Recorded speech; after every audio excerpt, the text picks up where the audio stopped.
Hello everybody and welcome to Warped Zone. This is a podcast on sci-fi, philosophy, religion, politics, gaming and anything else taboo. Woo. I'm Tara Smith and I'm here with Ben Banasik. And Yo Ben. Yo. Hello. Hello. We're in the same place again. Yes we are. Was it this exact room though that we were in last time? Or were we one room along?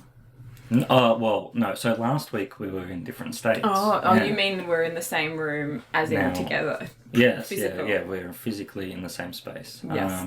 We're inhabiting the same location. Yeah. Yes, in time and space. Yeah, but we're also in a room similar to a room that we've been in before, but not quite. We seem to each week be somewhere different. Yeah.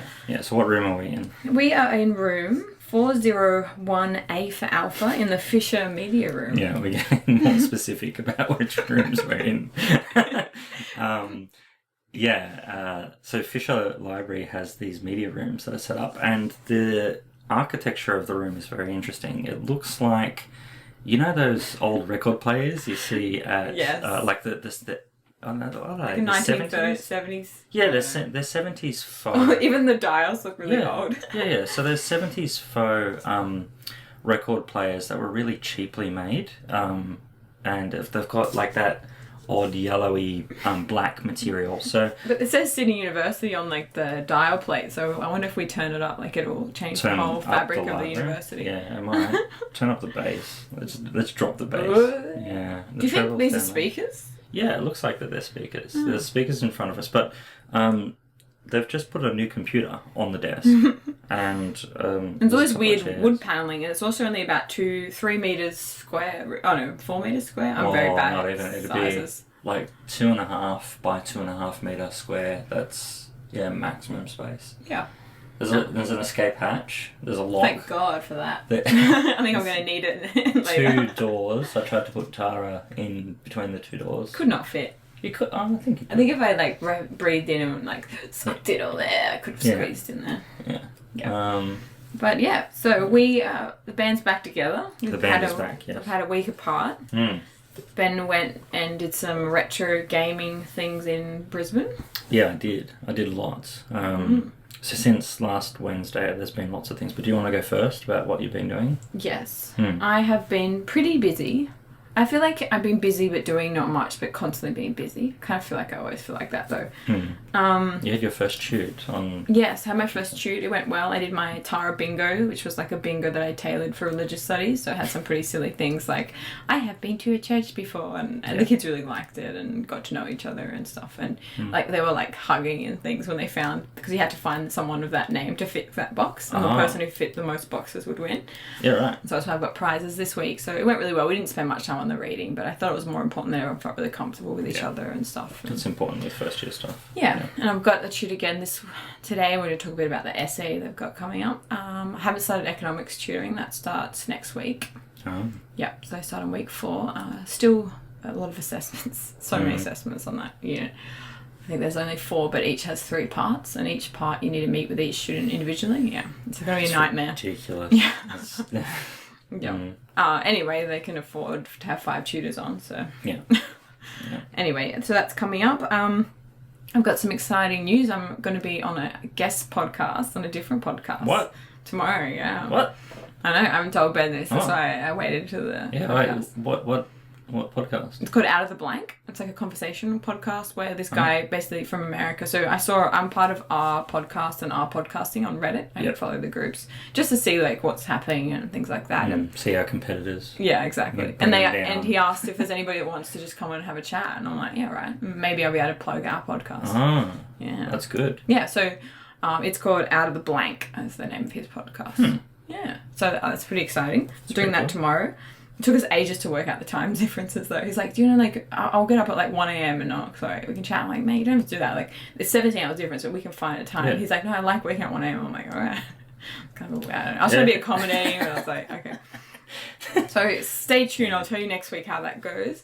On the weekend, I went to the vegan markets with my friends, David and Gail. That was really nice. Nice. We also...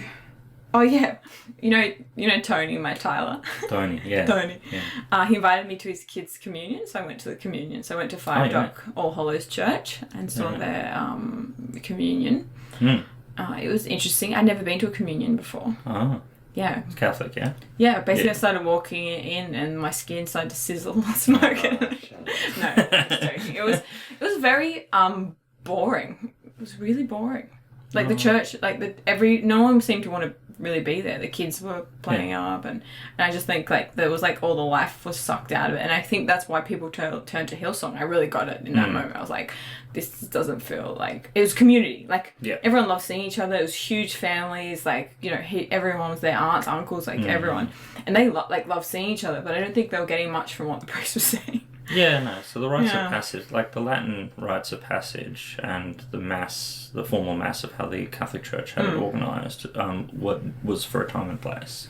And so, like from my family, we've got Catholics, Orthodox, and Jewish, whatever. So I've seen like a number of different services. The Orthodox service seems to be a bit more life in it, and you can rock up any time you want. Right, okay. It's different than the Catholic Church. Yeah. Like, Catholic Church, it's regimented. You go there, Definitely. and this is what it is. Their communion, you know how they were going row by row? Mm-hmm. Yeah. So that's a common thing with Catholic churches. They all go row by row. Yeah, I didn't go because I didn't know if the wafers were big. No.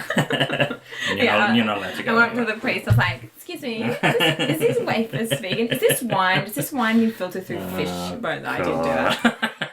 I definitely felt that. I just felt like, I don't know, and the virginal like white like gowns that the children wear and stuff. It made me just feel a little bit like, I don't know. Yeah, it's different. Yeah, it is different. But the Orthodox to like, because those are the two oldest Christian denominations, really.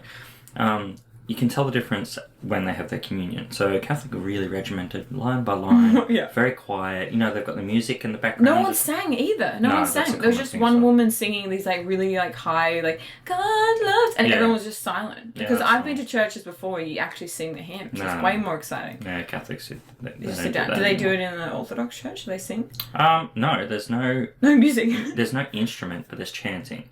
And so it's Byzantine chant, which is a very old style of chanting. Does everyone contribute? At different parts, yes. Okay. So you're doing different things, and you're doing like the sign of the cross all the time, a certain way that you do it. And then in some Orthodox traditions, you actually prostate, so you actually do like a full bend down and stand up all the time. But with the Catholic, when the communion comes out, so the priest comes out with a cup, and you're having communion off a spoon. You're all sharing the same spoon. Yeah, so unhygienic. That's fine. No one gets it. Anyway, it's an Orthodox, like the Greeks with food. It's fine. Like everyone just shares. I made this for you. You eat it. Oh, it's true. Yeah. And yeah, they all pack out in a throng. Like it's crazy. Like people are pushing and sharing. Oh really? Yeah. And then there's a guide. They really want it. Stands there. No, at the front. He's like, you come next because you got a daughter, and you've got a son, and then right hand side. It's quite frantic. Yeah. It's insane. It's like a Do marketplace. people worry they're going to miss out? Yeah.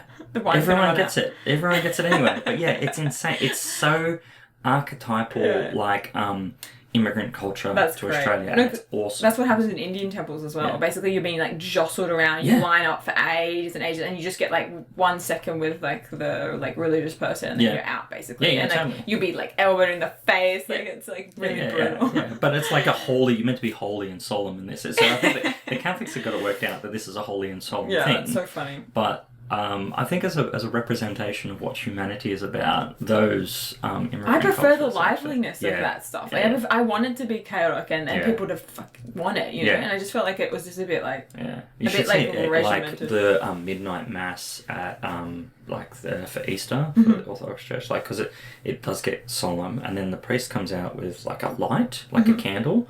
And there's always a competition about who's going to get the first candle. Oh, really?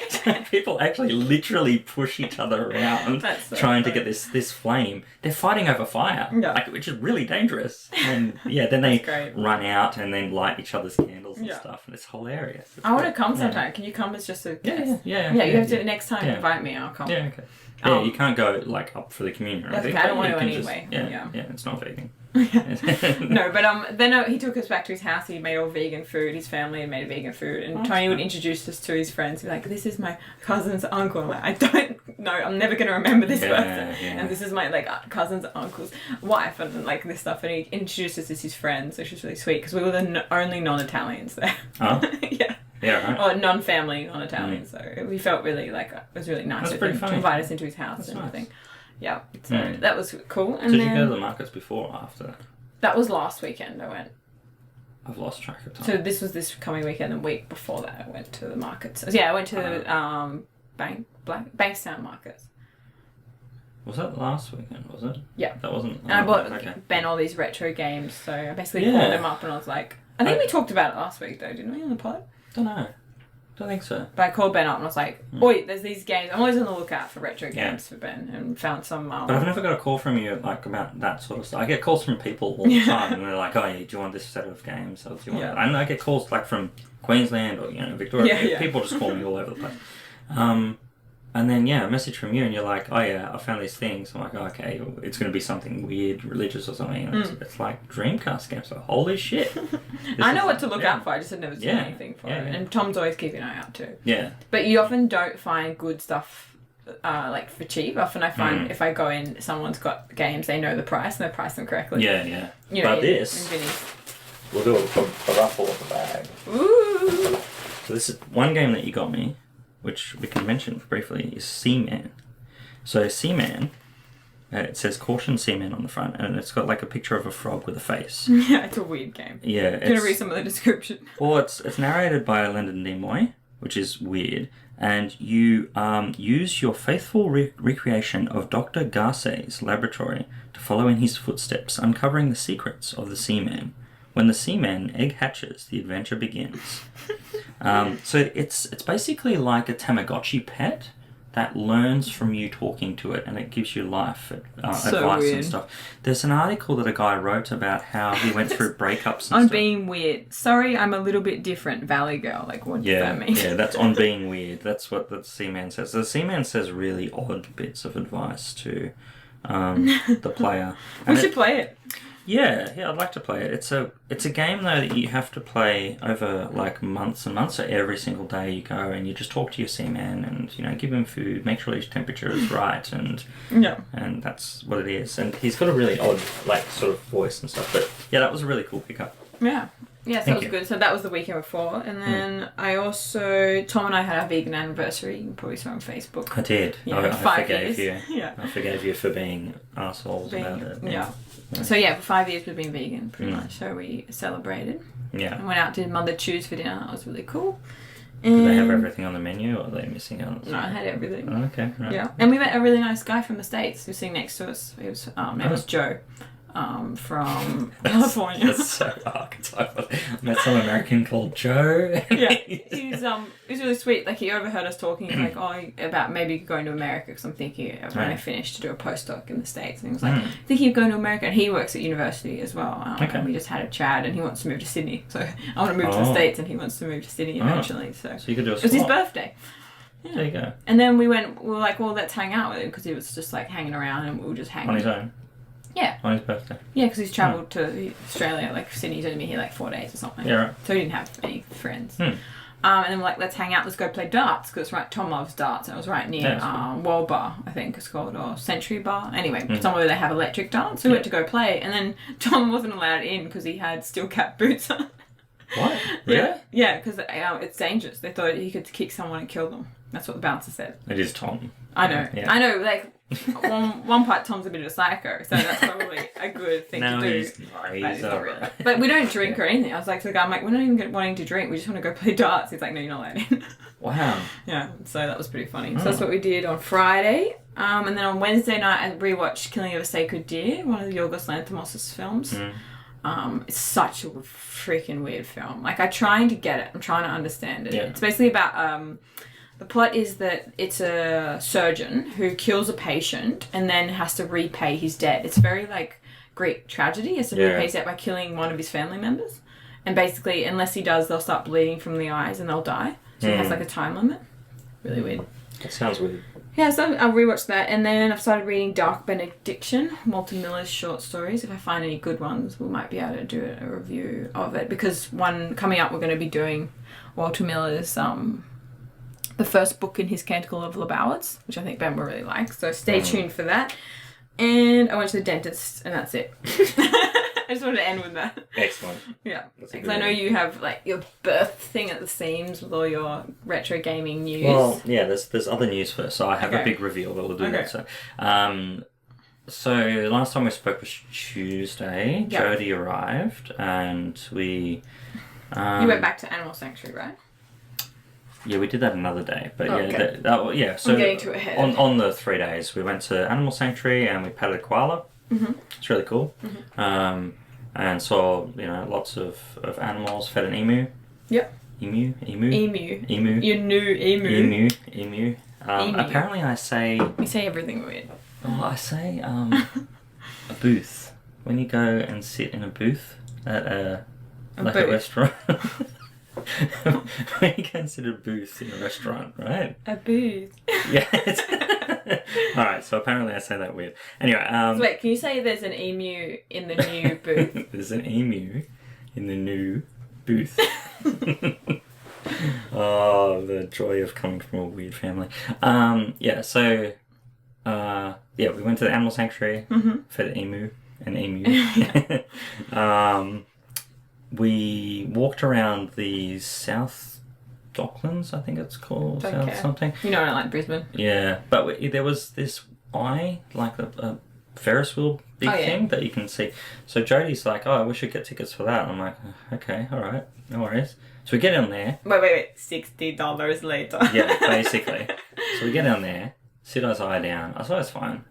Sit down, they close the door, it takes off, and Jodie's like, I don't know why you wanted to do this. I'm like, what do you mean? I didn't want to do this. Yeah, good job, Ben. Yeah, like she said at that moment when it starts, I'm like, I didn't want to. Out of all of the things, I don't like. I can handle heights, but I don't really like them. And it's one of the it's an eye thing. So there's lots of glass Sounds like around a skit you. in some family movie. Yeah. So as I was So getting good. up and walking around, and goes to stand up, and Jodie's like, "Don't move." Wait, was it fully closed in? Yeah. Oh, because the ones where it open up are pretty scary. When you've just got the half sort of doors, you can kind of put your arms they're out. scary. They're a bit scary, but this is fully locked in dome Yeah, kind but of it's thing. all glass, so it looks, Even the bottom. Well, no, it had a little bit of a curvature, so you could look behind you and you could see. I don't like Ferris wheels. They kind of scare me. Yeah, it's really big as well. Yeah. So that was a thing, and then they try and sell you the photos afterwards, and we're like, no, we don't care about the photos. Did you see them? I bet Jodie was sitting in the corner arms. No, it's the things where they take a photo as you're walking in, and then they superimpose you in front of things. It's garbage. Anyway, so we did that. We went to the museum. That was cool. Yeah. Saw specimens of animals and things and stuff, and dinosaur bones. That was cool. And then we went to the Eka show. Walked around there. I've been to Echo. Yeah. Mm-hmm. I fed farm animals. I fed a goat. A goat liked me. It was it wanted the food so bad that it put its front paws on me, Aww. knowing that I had the. You cup know, then of they food. take them to the slaughter. They just die afterwards once they reach a certain age. Yeah, I know. Yeah. So all these kids being so cute. Yeah. And there's a bit of disconnection. With them. Yeah, there is. Yeah, it's really Eka's cute. country meets city sort of thing. It's very strange. So we did that, and then we went to Pincadia again, which is a pinball arcade bar. So it's got pinball upstairs, arcade down the bottom. That was fun. And then Jodie leaves on a Saturday, and we then had the competition. So it's the arcade masters. Yeah, the one we were practicing Donkey Kong with. No, Donkey Kong was the weekend before. This was all the 30 random games, and I discovered. So they made an announcement that Pengo was going to be part of it, and I'd never played Pengo, which is a puzzle. Game. Not to be confused with the animation Pingu. Pingu, yeah, it's very. I think Pingu might have been named after Pengo. Oh, really? Yeah. So it's the timeline. Pingu came a little bit after Pengo. So wait, because it's the one that animated where these little mouth goes. Yeah, nut. Nut. Okay, let's just fact check that because to make sure. So Pingu. Pangu. Oh yeah, I know this guy. Okay. So don't make me say what animal it is, because that's a word I have. What is it? I can say it. What is it? Penguin. Penguin. Yes. Penguin. Okay. Pengo. Yeah. Is it related? It is not related. Wow. Pengo predates Pingu by 8 years. Wow. Yeah, 1982 is Pengo. And it's a puzzle game where you push like blocks of ice around and squash these green and red things and collect them. It's an amazing game, but I only had 1 day to practice, and so that wasn't good. And So then, hang on, this is different. I thought you got given a list of all the games that were going to yeah, be. but they had to change a couple of them because the machines weren't there or something not working. Yeah, so that happened. And also... It's no Snow Bros, though. No, it's not Snow Brothers. Yeah, Snow Brothers is a good game. Great game in 1990. Yeah. It's amazing. So basically, I finished 19th out of 40 odd. Oh, that's pretty good. Pretty good. Were they doing the same Tetris knockouts like Tetris last time? And then you go to the final 16, okay. and then there's knockouts after that. So I didn't make the final 16. Yeah. Mark did, and Matt did. Matt got knocked out in round 1. Mark went through, and he got 3rd. Wow! Congratulations, Mark. And he won money. Did he? How much? Like $200. Nice. Yeah, it's pretty good. Did he know? Had he played it before? Pango?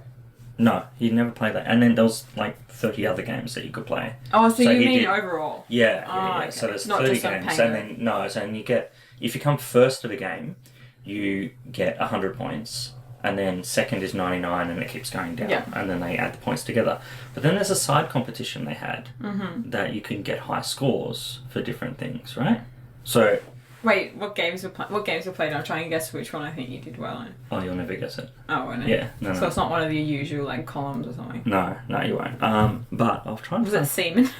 No. I'm good at semen. No. No, so there's like Donkey Kong, Pac-Man, Space Invaders. Yeah, Space Invaders. Space Invaders Deluxe was there to play just as a high score thing. Ice Cold Beer. Lots and lots of different games. Yeah. Now, so there's a thing called, which I was not aware of, it's called turtling. So Matt did this, where he culminated all of his scores on his bit of paper and didn't hand it across until the last minute. So everyone thought, oh, he's coming 19th. He put in his scores and he jumps up to 9th because he beat other people's scores on the machines, right? Okay. I was putting my scores in early. So people knew what my scores were, and they were just, getting a little bit higher than me. So I was just racing around, ran out of the 30 credits, and then couldn't play anymore because the time ran out. I also didn't know one of the machines was in the comp. It was around the corner, and I couldn't find it. Anyway. Poor Ben. Yeah. So I got knocked out for that. So Matt's tactic worked of turtling. Now, I took the turtling to the next level. So there's other games that people weren't playing as much, so I went after 2 of those. So you were very strategic. And I have 2 medals I got. Oh, wow. So look. Oh, you can hear them chang together. Clang.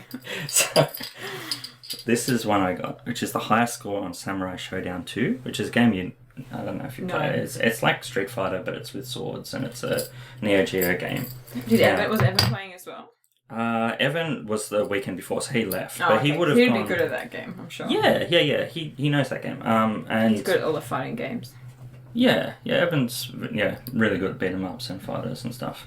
Okay, and then there's this one, and I want you to read I'm doing out the reveal. So, all right, for those people tuning in, it's kind of like a bronze-looking medal with like a black little insert saying Brisbane Pinball and Arcade with a little wreath kind of engraved around the side. I'm just flipping it over. Can we have a drum roll? Yeah. Okay. BPAC Showcase 2019. Yeah. High score Big Buck Hunter. I love this game, don't you? Yeah. I told you. You love Big Buck Hunter? Yeah, I fucking love it. Yes, I like But you're anti-shooting. Yeah, I know. And I don't like killing animals, but I just love the game. I know, okay, so... When all the birds, kind of flying, like... Yeah, and then there's the women, there's the scantily clad women, dancing and stuff. Such a good game. Okay, so... That's so funny. It was outside... I'm disappointed I got this. Really? Yeah, because I don't Big Buck. I don't want to be known as the guy that got Big Buck Hunter. And when I was playing it, these kids were standing next to me and they're like, "Oh, you're really good at this. Yeah, shoot it in the head." And I'm like, "Oh my god, no, it's just a game." And these are country kids, so they're used to shooting things. So I had to shoot him right between their eyes. Yeah, like lions, elephants. And, yeah. At least it's virtual, hey? It is virtual, yes. There's no animals were actually harmed in there. Yeah. So. Yeah. So there you go. That's amazing. Yeah. So Samurai Showdown 2, a game I'm actually good at, and Big Buck Hunter. I think you have to say it like Big Butt Hunter every time. That's so good. Yeah, amazing. Hey. How much time? So you just decided to play that game because nobody wanted to play it, and you're just going to get a high score? Well, there were a couple of scores lodged on there. Yeah. And then Tom's good at those games. Yeah, he would be. So I thought you were going to say. Final Furlong or something. That would be hilarious if it was Final Furlong.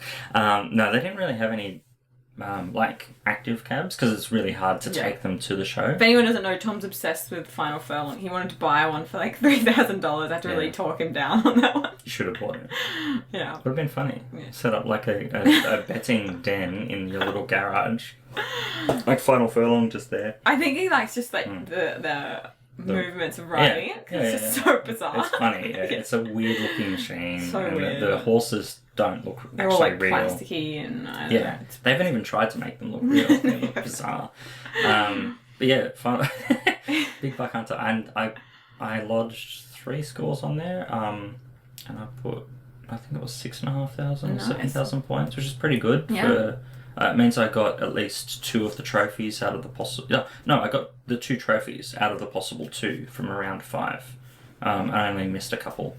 That's great. So. Did you win money as well? No, I just won those 2 things. And then I got these, which are kind of cool. So these are other things. Yeah. So Netherworld is a thing where you get different pins. So, that's cute. Like there's an arcade championship pin and there's a Donkey So you Kong won pin. these or you bought them? Those 2 I bought just for like entering in the competition. But these 4 I won.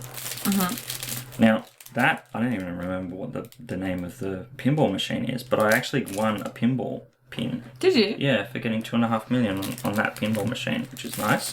That's a Qbert pin. Yeah. So I got a high score at Qbert. And then that's Puzzle Bobble, so I got a high score at Puzzle Bobble. That's the game I play all the time. Yeah, you're good at that one.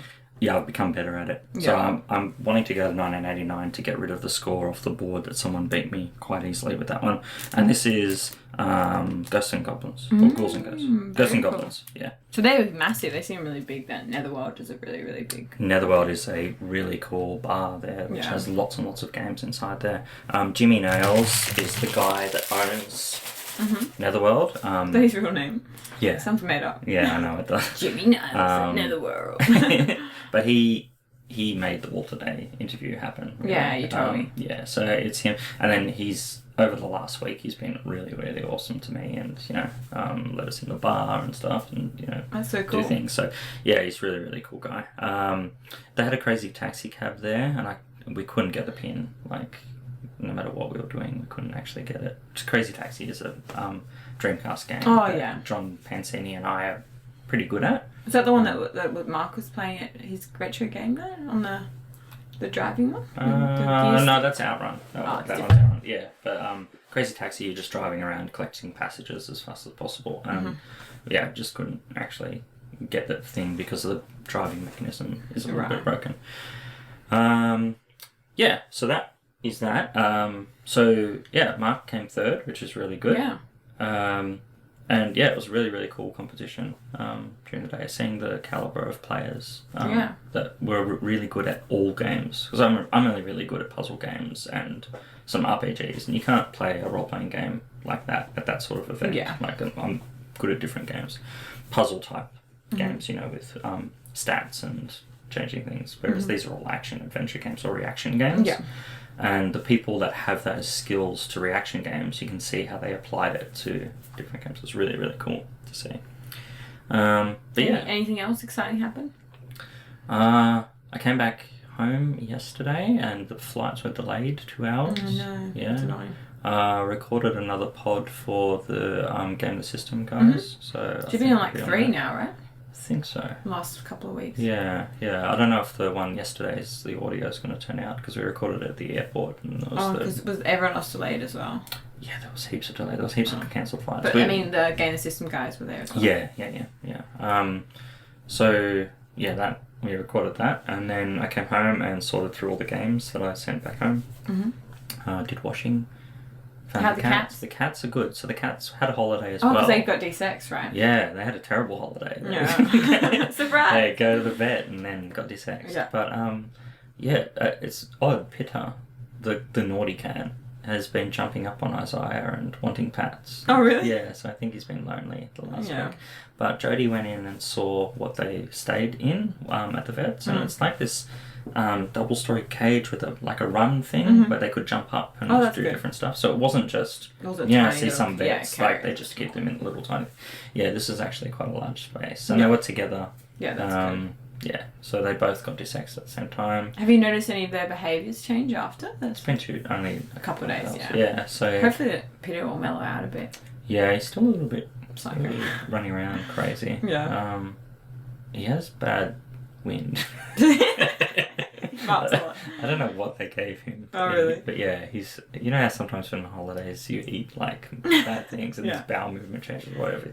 Yeah, so obviously the same things happened with him. So. Yeah. Or probably just different diet, because you've been just feeding them the same thing. Any variation will make them sick. Yeah. You need to wean off diet. You have to do it slowly over a couple of times, but they wouldn't have exactly. Yeah, so it's like bang, bang. So that happened. But yeah, I'm hopeful that they'll calm down a little bit. Yeah. Aside from that, I think that's it. Should we talk about Red Dwarf? Yeah. And this is the theme tune.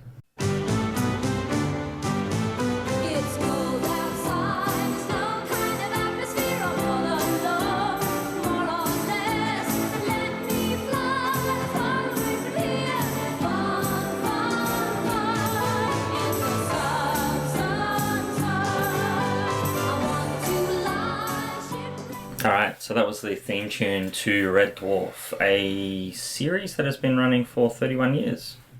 Wow, it's a long time. It is a long time. Long time in space. The type of show it is, first it was on BBC Two originally, now on, what did I say? Dave, yeah. And could be an affiliate of Stan, I'm not sure. It's a relatively short series, each of them, so there's usually 6 episodes, about half an hour each, and it's a comedy sitcom set in space. The premise is that the Red Dwarf, which is a large red mining ship, is floating through space, and the ship is run by an AI computer, referred to as Holly, who is played by Norman Lovett, and in later series by Haiti Hadridge. It can sustain human life, one single hologram of a dead crew member, and that's it. So it's a relatively simple type of ship. The main star of the show is Dave Lister, who's played by Craig Charles, and it's revealed in the first episode that he's the last remaining human alive. His companion is Arnold Rimmer, who's played by Chris Barry, and he, in the first episode, actually causes a radiation leak, which kills everyone on board except for Dave, who is put into stasis as a punishment. So Dave's actually put into that stasis as a punishment because he refuses to hand over a stowaway cat that he brings on board the ship, who's called Frankenstein, and it's revealed that Frankenstein is actually pregnant in a later episode. That cat, it's kittens, which then breed with each other, end up having lots and lots of babies, and they start evolving. Because there's a period of, 3 million years? 3 million years, yeah. So Dave is put into stasis for 3 million years by Holly because of the radiation. And it takes that long, actually, for it to be cleared out and to be safe for humans. And at that 3 million years point, Holly brings on Rimmer as the dead bunkmate of Dave, and they don't actually get along at all. They're very different types of personalities. But you also have one other being, which is the cat, who is played by Danny John Jules, and he is the evolved form of a cat looks like a human, except for pointy teeth and very fetching clothes. Later episodes, they discover a android called Crichton, who's played by Robert Llewellyn, and Christine Kachansky also features in a number of episodes. That's a love interest of Dave. Whether she is the ex-girlfriend or not depends on the series that you're listening to. It's not actually it's a plot hole, basically. It fits the story as to they do it.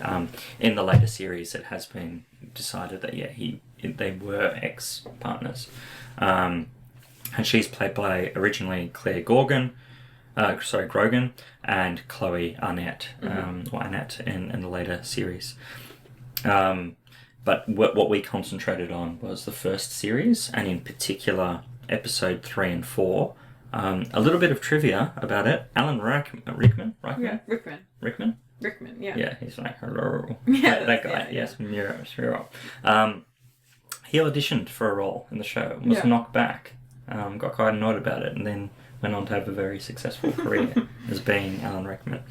The latest series is Series 13, which is in current production. And there's been books, animated shows, there's been shorts for Christmas specials. There's an audiobook specials. as well. There's audiobooks, yes. Yeah. There is lots and lots of stuff.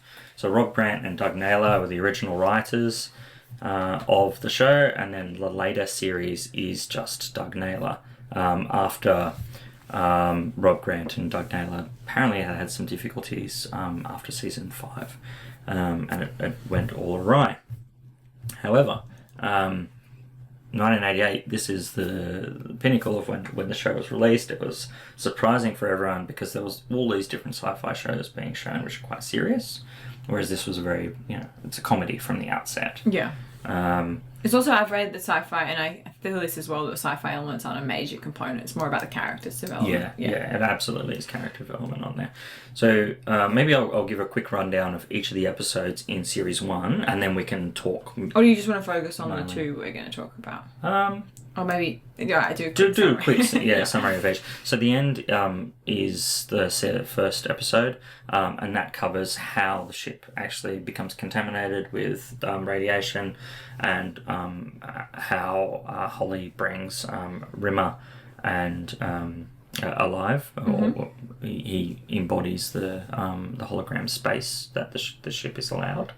Number 2 is Future Echoes, and they are.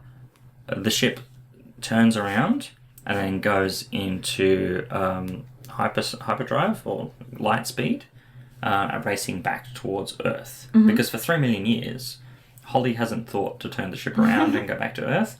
It's just continued away from Earth. So it's travelled 3 million years away from Earth. So it turns around and goes light speed back, and they get these future echoes of themselves appearing in the show.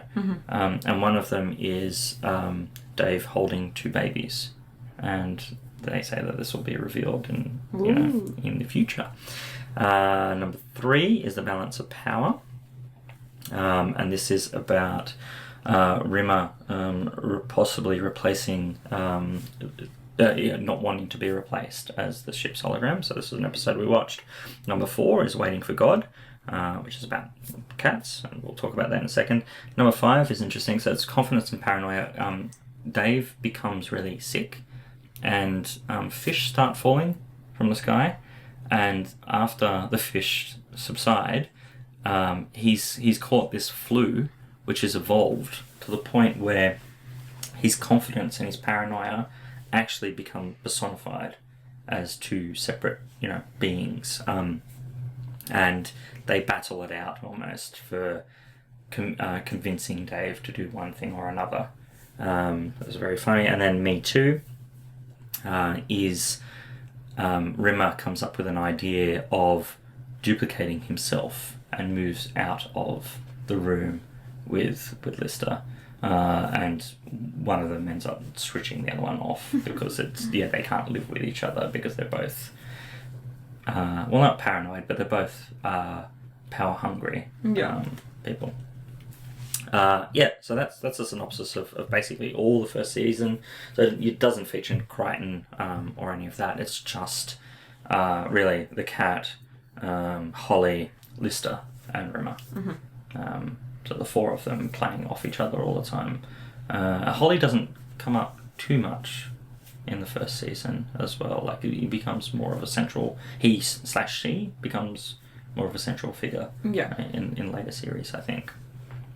You watch this as a young person? I'd seen just glimpses of it on TV. I never sat down to purposely watch it. It's sort of like it was on and I'd watch bits and pieces of it. And the bits I liked, I really liked, but not enough to then go and find them and try and watch them all. It's sort of like, you know, something people, like, especially because there's so many episodes, some things are so daunting. So I haven't watched all of the early Star Treks or all the early... You've got to go right back at the beginning. There's just so much. So I've just kind of let this one be. But I really enjoyed the second episode we watched. I really liked... which is Waiting for God. Waiting for God. Yeah. Balance of Power I didn't think was that good. But I still liked the concepts. And they're really short episodes, so it wasn't that hard to watch them. Yeah, and I think that if you were going to tackle a sci-fi series and you wanted to watch all of them, 13 episodes of 6 episodes each with half an hour, it's easy to do it. Yeah, and it's easy watching. Yeah. I think what I found I didn't like about it was just the humour. It's always... I didn't really crack up very much at the humour. I think it was a lot of, like... very slapstick, very, like, the names calling, like, oh, you dirty breath, or whatever it was, like, really, like, kind of amateur, like, childish kind of jokes. I didn't find very funny. I just kind of, to me, it was like, maybe what, like, a 14-year-old might find funny. Yeah. But I liked some of the more, like, deeper concepts, but just on, like, a base level, like, I didn't get any laugh at all throughout either episode. It's just, like, it's not my type of comedy. I think the show grows. It's very British. So it's not slapstick as in American slapstick. It's more British slapstick. But the show definitely does mature and grow later with the more of the concept. Their banter was not... I didn't find it very funny. It'd be like, oh, you dirty breath, and he'd be like, oh, yeah. And I'm just like, oh. And that's we're watching really early stuff, but I think the concepts of particularly Waiting for God is what I want to talk about. But also the concept of balance of power, which is the big thing. So Dave has been put into stasis. He comes alive 3 million years later. The ship decides to not bring... there's the toaster as well. Yeah. The toaster The toaster comes up later in an episode and features more strongly, which is quite funny. Keeps asking everyone if they want any toast constantly because that's his only purpose in life. The Dave is brought back 3 million years from he's been asleep for 3 million years. Holly does an assessment as to his interactions with all the different crewmates and decides to bring Rimmer as the hologram and no one else. And then Rimmer orders for all of the hologram discs to be hidden. Yeah. And so it's only Rimmer that Lister is stuck with. Yeah. And Lister's going mad about this. Like, how could I be the last human alive? 3 million years. Yeah, I've got the cat as a companion, but cats aren't actually that good companions sometimes because the cat is a cat and wants to go off on its own and do its own thing. And Holly makes the justification that Rimmer actually interacted with you more during your life, and also you don't need pleasure to be kept sane. You almost need to be driven mad to be kept sane, which is quite funny, I think. What did you think? Yeah, I thought that concept was cool. I liked when... Is it in the first episode where Cat is eating the fish and he keeps getting like 5 fish and just keeps like bringing them in? Yeah. So episode... We'll refer to them like... So Balance of Power, where he's being bribed, right, by Rimmer to do something? Yeah, and then he's taught how to use the meal machines. Yeah, he's just like, fish please. Fish. It's like 5 of them missing fish there. Today is something de la creme. Like, excellent. Fish, yeah. I think Cat's my favourite character because I think they've really tried to put in really cat antics, like in a human form, and I think that's really funny. Like, the way he loves the way he looks. Like, he's always like, I look great today. And because I love cats, so I really like that aspect of it. I think his development, or his, like, antics were actually funny. Yeah. So later episodes in the series, he's washing his clothes, and so he gets his clothes out, and then he goes to lick all of his clothes, and that's how he cleans his clothes. You can tell like the producers and the directors like have a cat and they love cats too. They've really tried to incorporate him as a key character. And we saw the Confidence Paranoia where he's got the spray. So male cats spray different things to own things, and in like this, instead of like weeing all over the place, he has an aerosol can of his own spray that he's spraying all of these different spots, and except he circles a spot in the hallway and says, "I don't want that bit. That's not mine. But everything else here is mine." Yeah. It's very, very funny. There's a couple of episodes where they go to alternate universes where they've got opposite versions of themselves. And Kat turns into Dwayne Dibley, which is a nerdy guy with no confidence at all. Like no outward confidence. Charisma. The charisma is lacking. Whereas Kat is totally charismatic all the time. Not really caring of anything else but himself. Which is very, very funny. Yeah. Is it in the Balance of Power where I think it's Rimmer goes in the room and the robots are just watching television or watching film? Yeah, watching the movie. I like that too. Yeah, the little scutters there. Scutters, yeah. So cleaning. Yeah. That was cute. And they've got three sort of claws to pick up things. Yeah. So they don't really have a face, but you can sort of see that they do, because the two of their three claws look like eyes almost on top of their heads, and that's the way that they do. But I find it funny when they like tell Rimmer to go away, because they can't talk, they just make mechanical noises. That's it.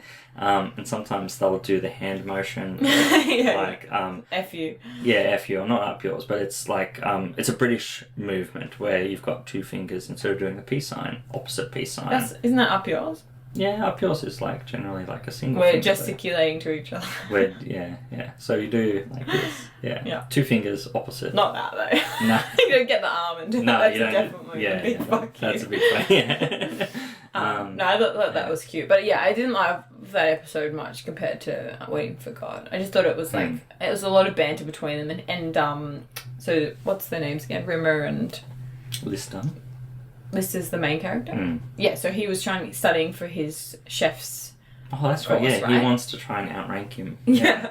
He was sort of playing Rimmer, and he's like, because Rimmer's someone that like loves power and like authority and really takes that a bit too seriously. And he is studying to try and get one rank above him so that he can change the holograms, right? To get his love interest back in.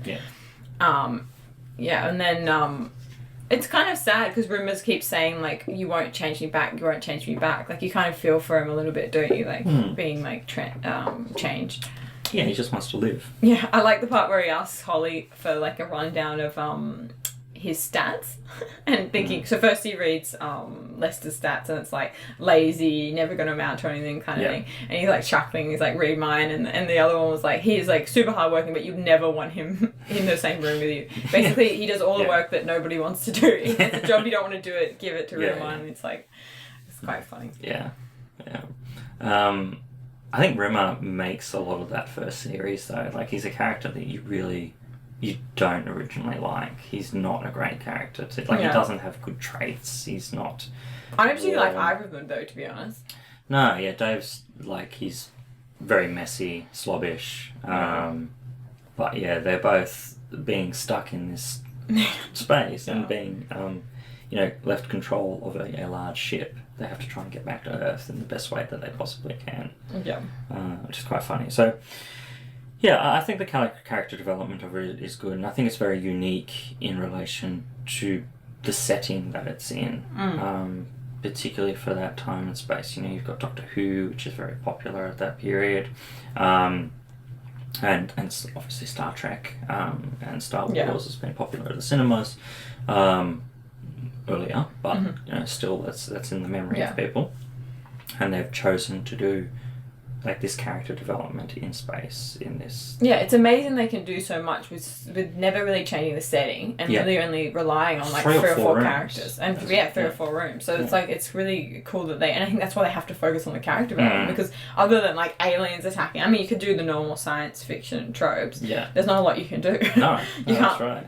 there's no characters that can get introduced, and so they really have to focus on the conversations and stuff with the characters. And Star Trek does do a similar thing where you got like the main bridge and everything's happening from the bridge, but you've got the planets constantly. Exactly. Yeah. And you've got the halls and things and what's happening on the ship, but there is a different thing for every episode, really. Yeah. With this, as you said, everything's basically the same. It's quite kind of mundane things like eating cereal, getting the food from like the machine, the cleaning robots having a bit more like the toaster having a personality. Like, they've had to really invest in really bizarre things. All the fish, which is so the fish wouldn't have survived, but Dave has 2 goldfish. Well, how they got goldfish? Well, they're mechanical goldfish, which have got batteries, and so they fix that up and it's really cool that way. I like the scene actually just back on the cat where the cat's eating the chicken and is playing. Oh yeah, which episode was that? That is, I think that's Confidence and Paranoia. I think that's episode where he's eating the chicken, throws the chicken around and like a cat playing with it. Yeah, and I'm gonna eat your little chicken, and then like Luke turns to the right but flicks the chicken to his left, and then he's eating when he's eating the chicken he's like dropping bits out of his mouth purposefully, and if you watch a cat eat, that's how they eat. They act like that way, and they kind of, I guess, I mean, but how would you eat from a bowl of like cat treats with your face down? Everything would fall out your mouth, right? You kind of like don't catch it. It's hard to eat. But they're not like a dog where they're wolfing everything down. True. Like they're just delicately eating. You haven't seen my cat eat. He doesn't delicately eat anything. Oh, your cat. Actually, we haven't spoken about that ever. Your cat doesn't have a neck. It doesn't. But you bought him like that little thing. Yeah, he looks skinnier without his collar on. So have I showed you pictures of him with his bandana? Yeah, you show me. Yeah, and I commented that he doesn't have a neck. So how can he wear a bandana if you don't have a neck? It gives him the illusion of having it. Yeah, he's a great cat. The Facebook group of that cat is chonky. Really, you've got the archetypal chonk. Yeah, he's such a sweetie. He was chasing. This is him chasing, just showing Ben a cat video of Thomas. He does this pre-poo. Hang on, I'll give some context. My cat does pre and post poo zoomies. So before he does a poo, he likes to run around the house like crazily, and he poos, and then he does like his posts, like his dance of like having done a poo. So this is him. This is his pre-poo ceremony. Okay. Yeah. So the cat. He'll do this for like 5 minutes. He's only running back and forth like every... Like, no, but sometimes he'll bounce off the wall. Like he'll do like little backflips and stuff. Yeah, he loves it. Yeah. He's a great cat. He hammers down on your floor because he's a big cat. Yeah, it's like when you hear them coming to the door, it's like... Thump, thump. There's nothing delicate about that cat. No, he's a big boy. Yeah. So he eats his food in like 5 seconds. He'll like... Yeah, right. Well, cat from Red Dwarf does not do that. He doesn't. But there's another cat in Waiting for God. Yeah, I really like this episode. Do you want to give...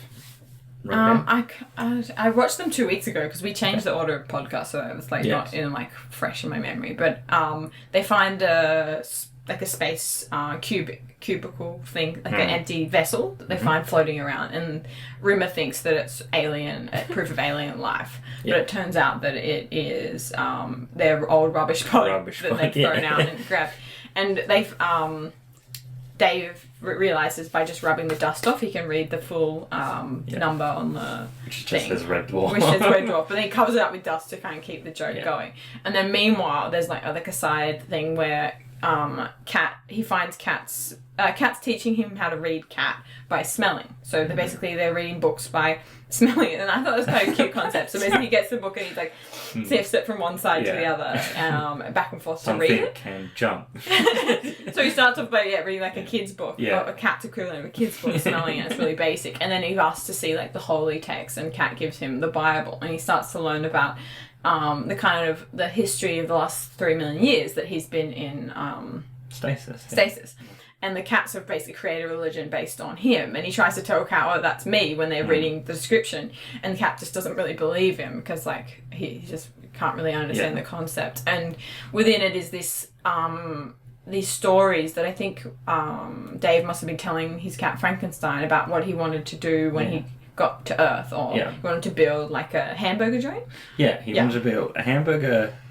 What is it? Hot dog joint. Oh, some fast food. Fast food joint on Fiji. Yeah. And have a cat. Yeah. And have kittens with the cat, and have the cat around. Wait, hang on. Not have. No. Yeah. But yeah, have. Yeah, I know what you mean. Yeah. So have a cat and like have a safe place for the cat. Exactly. And then there was all these specifics that got generated from that about the uniform they were wearing, or the hats, the type of hats they were wearing, which later started wars, like religious wars in the future with these cat tribes, because they breed from Frankenstein's kittens, and then they end up starting different factions within it, and it's quite arguing about dogma, and the dogma's all wrong.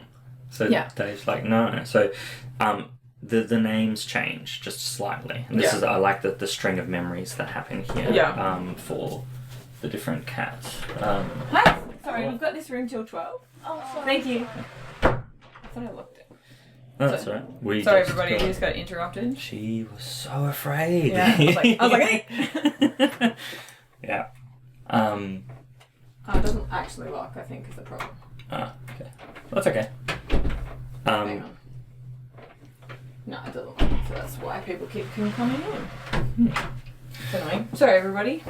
The string of memories of religion is an interesting thing. So, and this is what is thought of some religions. Like, it start off with some sort of specific element of instruction from a deity or God, and then things change along the way, and it just... Well, of course, right? I mean, this is the idea that something like or thousands of years could have the exact same authenticity through translations and revisions and all that sort of stuff is pretty much impossible, especially with different languages. And things like that. So it's not. It's against a literalist approach. But what we have here is the god is Lister. Yeah. And it changes to Cloister, the stupid.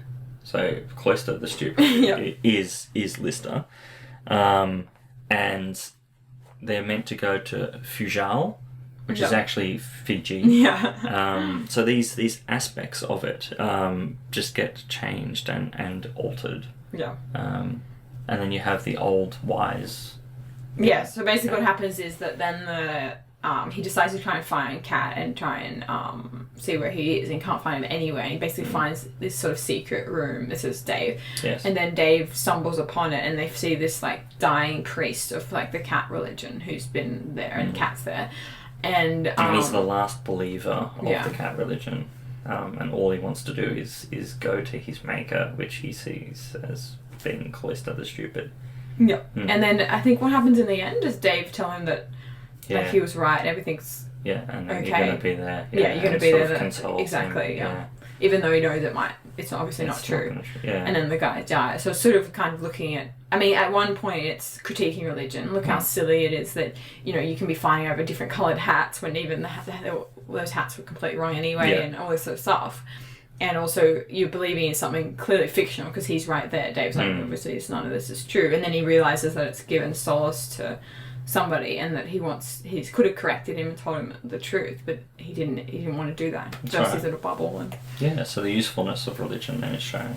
Exactly. Regardless of that. But yeah, I like the episode. I like the critiquing part of it. I liked how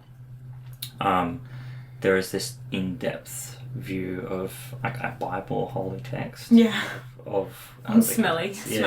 And smelling it, and then the pictures in the Bible is quite cool. Yeah. No, I really liked that episode. I thought it had a lot more depth than the other one. And probably also because I like when the cat's involved heavily in the story. Yeah, I liked it. There is a later episode that they go to Oh, that's right, because 2 spaceships leave as well. When they decide to leave, that's why there's no cat people, right? 2 spaceships leave based on where they think how are they trying to pinpoint something to do with something David told them to try and pinpoint the stars, and it ended up just dying straight away. Yeah, one goes, and then the other one, I think, might move on. And then is this what you're going to talk about? No. Unrelated. Yeah. Because is there any other episodes where they visit the cat people or anything? Don't think so. Okay. Yeah. That'd be cool. Yeah, it would be cool. But they don't really do... So they do more standalone episodes now, and nothing's really looked at back in the timeline, but there is religion which does come up often in the series. Just trying to find it. Oh, the internet's down. Oh, well, it doesn't matter. There's an episode where they meet a Jesus in ancient Palestine. Yeah. And that Jesus doesn't want to hang around with people or be good, and is like not selfish, but just a regular dude. Yeah. And then, there's just like, all of these people's hopes and dreams rest on you. And so they build him up to think, okay, yeah, this is what you need to do in life. Yeah. And it turns out he's Jesus of Caesarea. I think it is not Jesus of Nazareth. There's a different Jesus. That's so good. Yeah, but there's little critiques of religion and how things change in life. Yeah. But they don't take this hypercritical approach and making jokes about the whole aspect of it. They realise the absurdity. But yeah, they still see value in it. Yeah, there is some value, which is kind of cool. Yeah. But yeah, I think I'd like to rewatch the whole season and like all the episodes and kind of see what I think about it the whole. Yeah, well, I'm slowly going through. Jack and I, so my 9-year-old, I think that I was thinking about when to introduce him to it. I didn't want to introduce him to it too early because I didn't want him to lose some of like the nuanced humour that you can get. And so now we're watching it and he's loving it. Yeah, I actually think it's a perfect show for children, to be honest. Like, and adults, but I mean, like, the humour is really, I feel like it's aimed for It's young kids. adult. It's like fart jokes. That's the kind of equivalent. So that young adult, but there's also adult humour. There's enough of those background info, to be joking around about. Star Wars I introduced to him very early on because I think that's a simpler thing. Yeah. Even though there are more adult concepts in that. It's a simple hero's journey, exactly. Luke finding his way and having to, become the chosen one, and that good versus evil. That's very simplistic in that regard. It's cool. I love Star Wars, but this is a little bit more complex. I think, nuanced definitely. to it. All right. So next week. Do you want to rate it? Before we Let's rate both episodes. Let's give it 10 out of 10 fish. Fish, yeah, fish. No, fish. So if I'm just rating this season on its own, I'd go maybe 8 out of 10 fish. Fish. Maybe 7. Well, I haven't watched the whole season, so I won't rate the whole season. Yeah, okay. Alright, so there's those two. The episodes. Separately? Yeah. Okay. So Balance of Power, probably 6 out of 10. Yeah, I'd probably say the same. Yeah. And then Waiting for God, like 9 out of 10. I do like 8 out of 10. I did really like it. Yeah, I really, really like it. And then for the season as a whole, like all of the episodes, it's one of my favourite shows. Yeah. But there are really good episodes and there are not so great episodes. Definitely. And that happens with every... Yeah, I find like those old British shows, like comedy shows, are a bit like that anyway. Like a bit hit and miss. Yeah, totally. Like some of them I find funny, others I don't really... And then sometimes, like we had with Balance of Power, there's a couple of really, really good bits. Yeah. And then there's stuff that, we didn't really need that, or it's not relevant or funny anymore. Yeah. So, next week, we're doing a story and a game. So we're doing, we're revisiting Harlan Ellison's, Ben Banasik's favourite author. And it's called I Have No Mouth and I Must Scream. It's quite a short story, so we're going to read that. I've been promised it's 4 pages. I think it's like 4 pages, 4 to 15. What? And then we're playing a game of the same name, a point-and-click adventure game. So that would be fun, and we'll do a it 1995 point-and-click adventure. Yep. These are early point-and-click adventures. We have to click, pick up, and then actually click on the thing to pick up. Yep. So stay tuned, and we'll talk to you guys next week. Yeah. To close off the episode, enjoy a song which the Red Dwarf crew released, which is called Tongue Tied, and it is quite funny. Enjoy. Bye. Bye.